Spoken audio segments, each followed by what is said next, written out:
नमस्कार दोस्तों, the exam hacker channel में आपका स्वागत है। दोस्तों, हम लोग क्लाइमेटोलॉजी डिस्कस कर रहे हैं जो फिजिकल ज्योग्राफी का पार्ट है। क्लाइमेटोलॉजी में हम लोग जो फर्स्ट पार्ट होती है टेम्परेचर और प्रेशर बेल्ट ऑफ वर्ल्ड, जो क्लाइमेटोलॉजी यूपीएससी की सिलेबस में जो मेंशन है उसका फर्स्ट जो पार्ट मेंशन है temperature and pressure belt of world, उसको हम लोग स्टडी कर रहे हैं। उसका पहला पार्ट हम लोग पिछले वीडियो में स्टडी कर लिए थे। उस पहले पार्ट में हम लोग देखे थे टेम्परेचर से रिलेटेड जो कॉन्सेप्ट थे उसका स्टडी किए थे।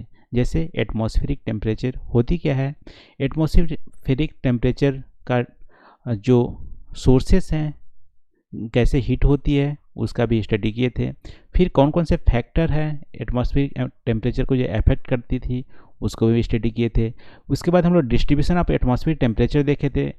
वर्टिकल डिस्ट्रीब्यूशन यानी एल्टीट्यूड जब बढ़ती है तो टेम्परेचर में क्या अंतर आते हैं। फिर हॉरिजॉन्टल डिस्ट्रीब्यूशन भी देखे थे अर्थ में आइसोथर्म्स के कॉन्सेप्ट के साथ। आइसोथर्म्स हम लोग ड्रॉ किए थे जुलाई और जनवरी मंथ में पूरे वर्ल्ड में। ठीक है, तो ये सारे जो कॉन्सेप्ट थे टेम्परेचर से रिलेटेड उसको हम लोग पिछले ही पार्ट में हम लोग स्टडी कर लिए हैं। आज के ये दूसरा पार्ट है जो टेम्परेचर और प्रेशर बेल्ट का, उसमें हम लोग प्रेशर से रिलेटेड जो कॉन्सेप्ट है उसको आज हम लोग स्टडी करने वाले हैं।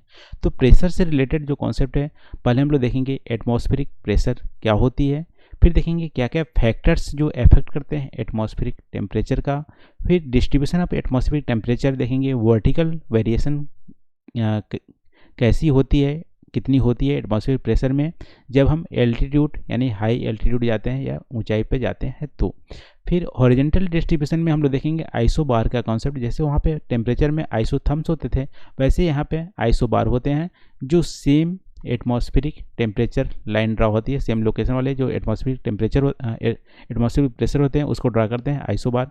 आइसोबार की हेल्प से हम लोग देखेंगे जनवरी मंथ का आइसोबार हम लोग ड्रा करेंगे पूरे वर्ल्ड का। फिर जुलाई मंथ का आइसोबार हम लोग ड्रा करेंगे। क्यों जनवरी और जुलाई 2 महीने के चूज किया गया, क्योंकि दोनों महीने वेट महीना है।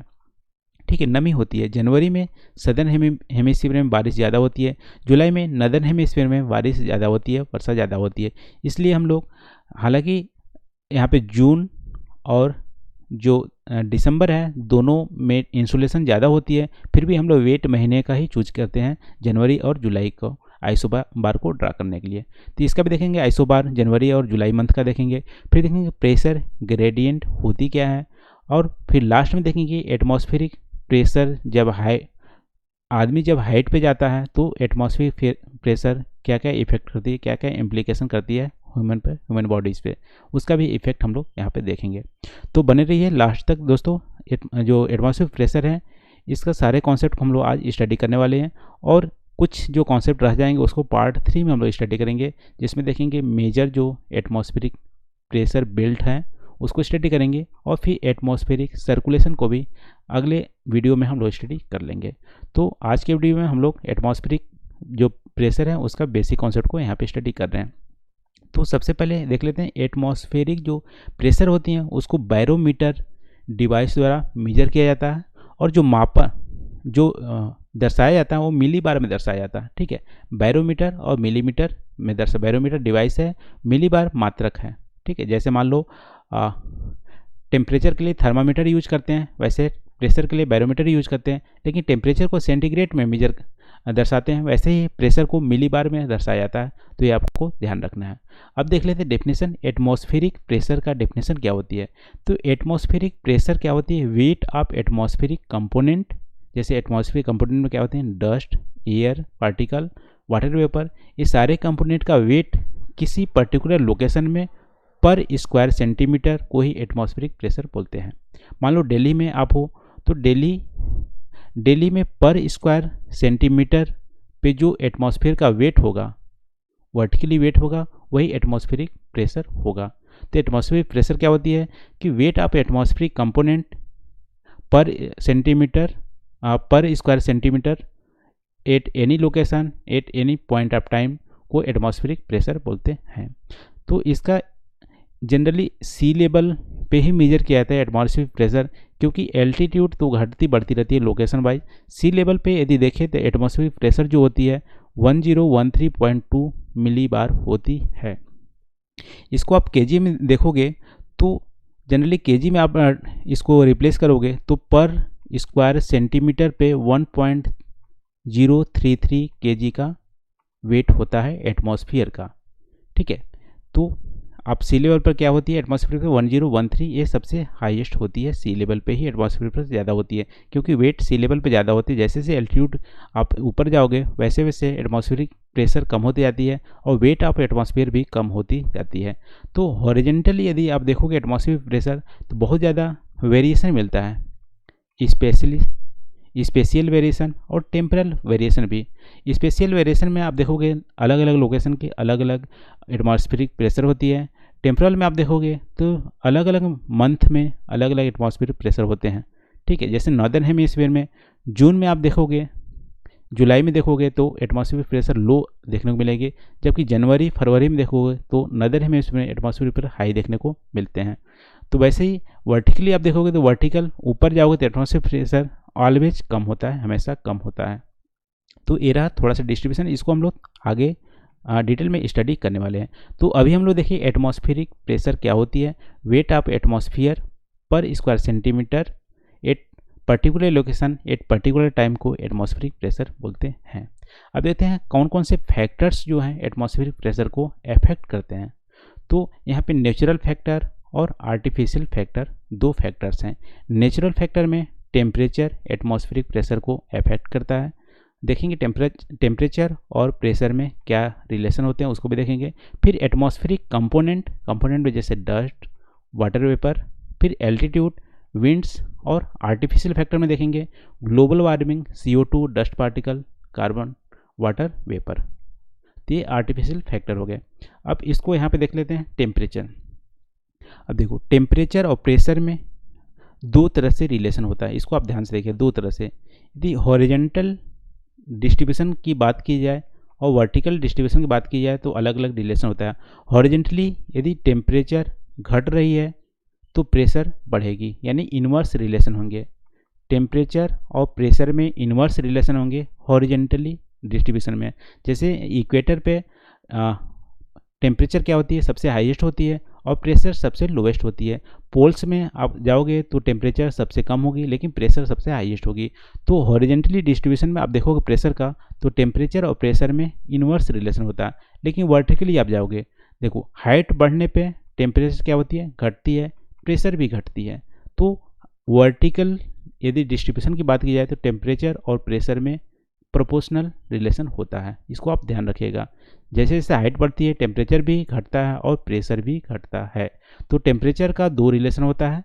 यदि हॉरिजेंटल डिस्ट्रीब्यूशन की बात करें तो टेम्परेचर और प्रेशर दोनों इन्वर्स रिलेशन होते हैं, और यदि एल्टीट्यूड से वर्टिकल की बात की जाए तो टेम्परेचर और प्रेशर दोनों प्रोपोर्शनल होते हैं। फिर आती है दूसरी कंपोनेंट एटमॉस्फेरिक कंपोनेंट। इसमें देखो जहाँ पे डस्ट पार्टिकल होंगे या वाटर वेपर होंगे या एयर जो सघन एयर होती है वो सारे होंगे तो एटमॉस्फेरिक प्रेशर बढ़ेंगे। ठीक है, जैसे CO2 यदि ज़्यादा होगा, वाटर वेपर ज़्यादा होंगे। यदि बारिश हो रही है तो उस समय क्या होगी, वाटर वेपर ज़्यादा होंगे तो एटमॉस्फेरिक प्रेशर भी ज़्यादा होंगी। तो कंपोनेंट भी यहाँ पे इफेक्ट करता है। फिर एल्टीट्यूड में आप देखोगे एल्टीट्यूड और प्रेशर क्या होती है, इन्वर्स रिलेशन होते हैं। एल्टीट्यूड जैसे बढ़ेगी प्रेशर घटेगी, तो एल्टीट्यूड के साथ इन्वर्स रिलेशन होती है, इसको आप ध्यान रखना। फिर विंड्स, अब देखो विंड्स क्या होती है, विंड्स जनरली प्रेशर ग्रेडियंट से होती है, बहती है। प्रेशर ग्रेडियंट होता है प्रेशर का डिफरेंस, तो प्रेशर के डिफरेंस से विंड्स बढ़ती है। तो विंड्स यदि फ्लो हो रही है, विंड्स यदि आ रही है, इसका मतलब है कि हाई प्रेशर से आ रही है और लो प्रेशर में आ रही है। तो हाई प्रेशर से आएगी तो क्या होंगे, यहाँ से नमी और ये सब लाएगी। तो विंड्स यदि बहेंगे तो क्या होंगे, प्रेशर भी बढ़ेंगे, ये ध्यान रखिएगा। विंड्स क्योंकि हाई प्रेशर से लो प्रेशर में आती है, हाई प्रेशर से अपने साथ नमी और जो टेम्परेचर लो टेम्परेचर वाली कोल्ड एयर लाएगी, तो क्या होंगे, विंड्स यदि बहेंगे तो क्या होंगे, प्रेशर बढ़ेंगे। तो ये भी आप ध्यान रखिएगा। यहाँ पे नेचुरल फैक्टर में टेम्परेचर, एटमॉस्फेरिक कंपोनेंट, एल्टीट्यूड और विंड्स दोनों के साथ हम लोग चारों के साथ रिलेशन हम लोग देखें। अब देखिए आर्टिफिशियल जो फैक्टर्स क्या क्या हैं जो प्रेशर को अफेक्ट करते हैं। जैसे ग्लोबल वार्मिंग, देखो ग्लोबल वार्मिंग यदि वार्म होगा यहाँ पे भी टेम्परेचर होंगे, टेम्परेचर यदि बढ़ेंगे तो प्रेशर क्या होंगे, घटेंगे। यदि यहाँ पे भी आप देखो हॉरिजेंटल और वर्टिकली आप लगा सकते हो। तो आर्टिफिशियल फैक्टर में ग्लोबल वार्मिंग हो सकती है, ग्लोबल कूलिंग भी हो सकती है। ग्लोबल कूलिंग यदि होंगे तो प्रेशर बढ़ेंगे, ठीक है। ग्लोबल वार्मिंग में प्रेशर घटते हैं और ग्लोबल कूलिंग में प्रेशर बढ़ते हैं। फिर देखो CO2 यदि इमिशन हो रहा है ह्यूमन फैक्टर के द्वारा, CO2 क्या है, एक भारी गैस है, और डस्ट पार्टिकल भी भारी गैस है, वाटर वेपर भी भारी गैस है। यदि आर्टिफिशियल मैनर से यानी कि ह्यूमन फैक्टर से CO2 इमिशन हो रहा है, डस्ट पार्टिकल का इमिशन हो रहा है, वाटर वेपर का इमिशन हो रहा है, तो प्रेशर क्या होंगे, बढ़ेंगे, क्योंकि ये भारी है, वेट है। तो ये सारे फैक्टर्स जो हैं एटमॉस्फेरिक फैक्टर को अफेक्ट करते हैं, इसको आपको ध्यान रखना है। अब देखते हैं डिस्ट्रीब्यूशन ऑफ एटमॉस्फेरिक प्रेशर। अभी हम लोग देखें एटमॉस्फेरिक प्रेशर क्या होती है, कौन कौन से फैक्टर इफेक्ट करते हैं। अब डिस्ट्रीब्यूशन देख लेते हैं कि कैसे एटमॉस्फेरिक प्रेशर जो होती है डिस्ट्रीब्यूट है पूरे वर्ल्ड में। तो वर्टिकल डिस्ट्रीब्यूशन देखेंगे, हॉरिजॉन्टल डिस्ट्रीब्यूशन देखेंगे। तो वर्टिकल डिस्ट्रीब्यूशन में आप देखेंगे कि जैसे जैसे एल्टीट्यूड बढ़ती है एटमॉस्फेरिक प्रेशर घटती है, और बहुत ज़्यादा जो रेट होता है घटने का बहुत ज़्यादा वर्टिकली ज़्यादा होता है। जैसे सी लेवल पर आप देखोगे 1013.25 है, 1 किलोमीटर बाद जाओगे तो 8998.76 मिली बार होंगे। फिर 10 किलोमीटर पर जाओगे तो 265 मिली बार्स हो जाएंगे। फिर 100 किलोमीटर से नियरली जीरो हो जाएंगे। अब देखो जो नीचे वाले जो इमेज है अभी मैं दिखा रहा हूँ वो आपको एटमॉस्फेरिक प्रेशर को ज़्यादा डिटेल में बताएगा। अब यहाँ पे देखते हैं ट्रोपोस्फीयर। ट्रोपोस्फीयर में सी लेवल पे 1013.2 मिली बार होता है प्रेशर, और जैसे जैसे एल्टीट्यूड बढ़ती है आप देखोगे ट्रोपोपॉज पे जनरली यहाँ पे 268 के आसपास मिली बार प्रेशर हो जाता है, और स्ट्रेटोस्फीयर में जाते जाते 50 किलोमीटर ऊपर जाते जाते जीरो हो जाता है। फिर मेसोस्फीयर में नियरली जीरो होता है एटमॉस्फेरिक प्रेशर। तो एल्टीट्यूड यदि बढ़ती है तो एटमॉस्फेरिक प्रेशर ड्रास्टिकली बहुत ज़्यादा कम होती है। अब थर्मोपॉज में जाते जाते भी जीरो हो जाती है, यानी स्ट्रेटोपॉज से ऊपर नियरली जीरो ही होती है एटमॉस्फेरिक प्रेशर। तो एल्टीट्यूड यानी वर्टिकली डिस्ट्रीब्यूशन अभी हम लोग देख लिए एटमॉस्फेरिक प्रेशर का। अब हॉरिजॉन्टल डिस्ट्रीब्यूशन, तो हॉरिजॉन्टल में बहुत सारे फैक्टर्स जो हम लोग अभी देखे थे, जैसे टेम्परेचर, डस्ट पार्टिकल, ये सारे फैक्टर जो डिसाइड करते हैं कि हॉरिजॉन्टल डिस्ट्रीब्यूशन कैसा होगा। ये हाईली वेरिएबल है टाइम के साथ, क्योंकि इंसुलेशन नदर हेमिस्फीयर में जून में ज़्यादा होता है और सदर्न हेमिस्फीयर में जून में कम होता है। तो आपको नदर हेमिस्फीयर में आपको जून जुलाई में एटमॉस्फेरिक प्रेशर हैं वो कम देखने को मिलेंगे, और सदर्न हेमिस्फीयर में भी ज़्यादा देखने को मिलेंगे, ठीक है। तो हॉरिजॉन्टल डिस्ट्रीब्यूशन यदि एटमॉस्फेयर के जानना है तो आइसोबार के कॉन्सेप्ट से हम जान सकते हैं। आइसोबार का कॉन्सेप्ट क्या है, आइसोबार कैसे आइसोबार क्या होती है। आइसोबार दोस्तों जो लाइन कनेक्ट करते हैं जिसका लोकेशन सेम एटमॉस्फेरिक प्रेशर हो। जैसे मान लो एक वर्ल्ड का मैप हम लोग बनाएं, तो same location same atmospheric pressure वाले लोकेशन को कनेक्ट करते हुए जो लाइन ड्रॉ करेंगे वो हमारा आइसोबार होगा। ये जनरली वेस्ट टू ईस्ट हम लोग ड्रा करते हैं। तो आइसोबार क्या हो गया, the line connecting the location having same atmospheric pressure and drawn from west to east, इसको बोलते हैं आइसोबार। अब देखो आइसोबार का जो हम लोग डिस्ट्रीब्यूशन देखते हैं वही हमारा एटमॉस्फेरिक प्रेशर का भी डिस्ट्रीब्यूशन होता है। तो आइसोबार हम जनरली 2 महीने का ड्रॉ करते हैं, जनवरी और जुलाई। हम लोग ऑलरेडी देख चुके हैं जनवरी मंथ का, इसलिए ड्रॉ करते हैं क्योंकि जनवरी वेट मंथ है सदर्न हेमिस्फीयर में, और जुलाई क्या है, वेट मंथ है नदर्न हेमिस्फीयर में। तो जनवरी मंथ का हम लोग यदि आइसोबार देखें तो आपको यहाँ पे आप देख सकते हैं कि सदर्न हेमिस्फीयर में ये देखो इक्वेटर है, ठीक है। इक्वेटर पे जनरली लो प्रेशर होता है क्योंकि यहाँ पे हाई इंसुलेशन होती है। अब जैसे इक्वेटर के नज़दीक दोनों साइड में यहाँ पे देखोगे हाई प्रेशर आपको देखने को मिलेंगे, हाई प्रेशर देखने को मिलेंगे, और इधर साइड भी हाई प्रेशर देखने को मिलेंगे, ठीक है।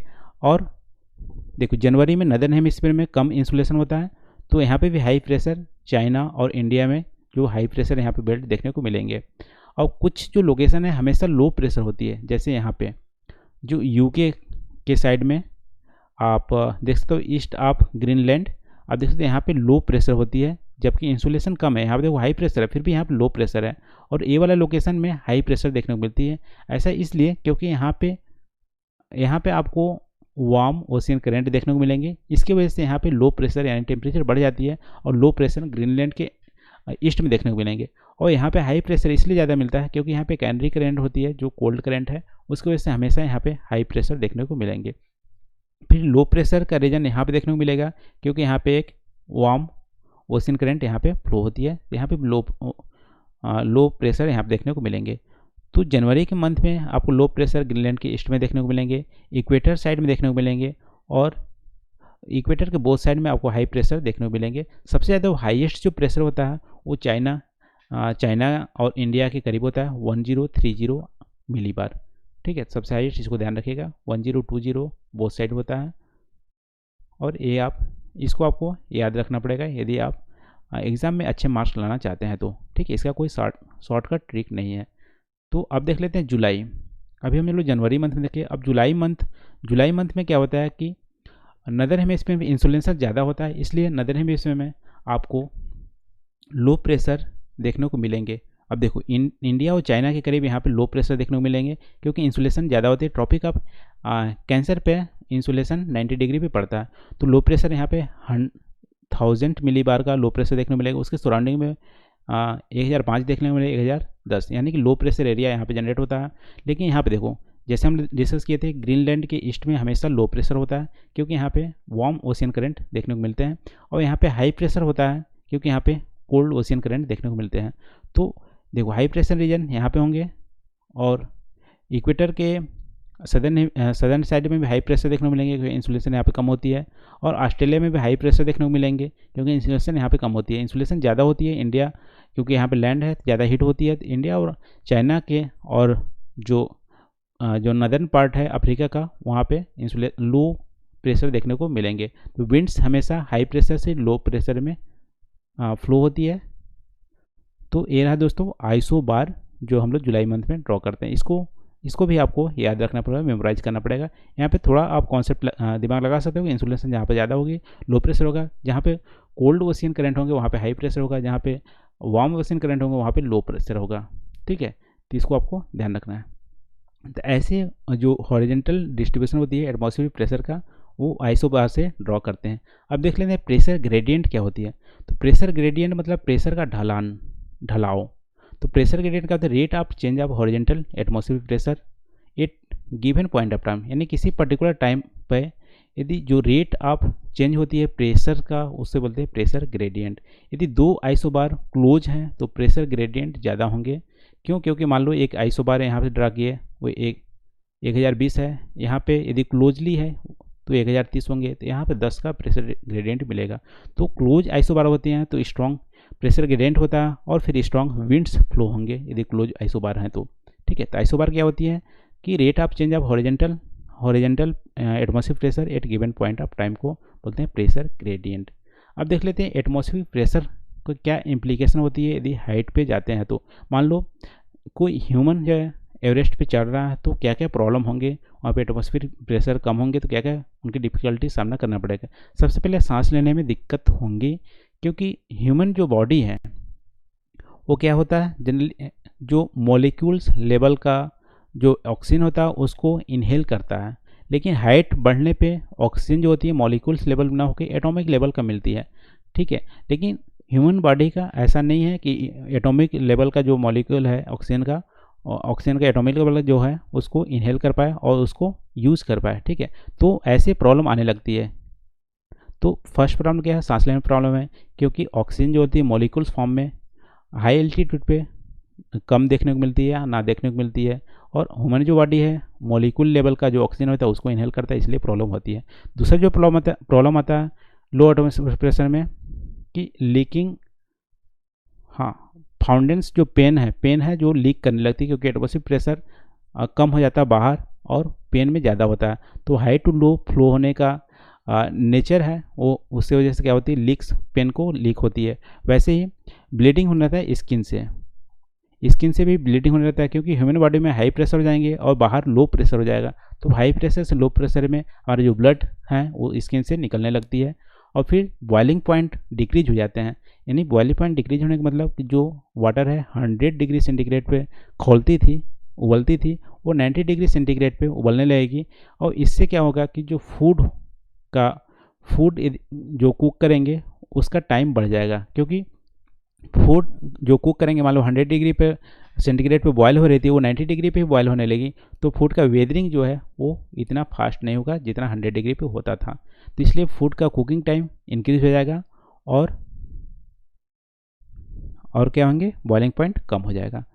तो ये रहा इम्प्लीकेशन यदि प्रेशर घटते हैं, हम ह्यूमन यदि एल्टीट्यूड पे जाता है तो हायर एल्टीट्यूड पे जाता है तो दोस्तों आज के वीडियो में हम लोग एटमॉस्फेरिक प्रेशर के बारे में डिस्कस किए। यदि इस पॉइंट से रिलेटेड यदि कोई टॉपिक छूट गया हो या इस पॉइंट में इससे रिलेटेड कोई पॉइंट को किसी भी पॉइंट को आप ऐड करना चाहते हो, रिमूव करना चाहते हो, प्लीज़ कमेंट करके ज़रूर बताना और साथ में कमेंट करके जरूर बताइएगा वीडियो कैसा लगा। ठीक है, तो आज के इस वीडियो में हम लोग डिस्कस किए एटमॉस्फेरिक प्रेशर के बारे में, फैक्टर कौन कौन से हैं एटमॉस्फेरिक प्रेशर को इफेक्ट करते हैं, फिर distribution of atmospheric pressure, isobar का कॉन्सेप्ट देखे और जनवरी और जुलाई मंथ के आइसोबार जो वर्ल्ड के थे उसको ड्रॉ किए, फिर प्रेशर ग्रेडियंट के बारे में देखे और इम्प्लीकेशन क्या होती है लो एटमॉस्फेरिक प्रेशर यदि ह्यूमन हायर एल्टीट्यूड पे जाता है तो आज की वीडियो में इतना ही दोस्तों। अगला जो वीडियो है उसमें हम डिस्कस करेंगे जो वर्ल्ड का मेजर प्रेशर बेल्ट है और एटमॉस्फेरिक सर्कुलेशन, दोनों को हम लोग अगले वीडियो में स्टडी करने वाले हैं। तो आज की वीडियो में इतना ही। आई होप आपको वीडियो पसंद आया होगा। यदि पसंद आएगा तो प्लीज़ कमेंट करके जरूर बताना वीडियो कैसे लगा। Thank you for watching. मिलते हैं अगले वीडियो में नए टॉपिक के साथ। Thank you.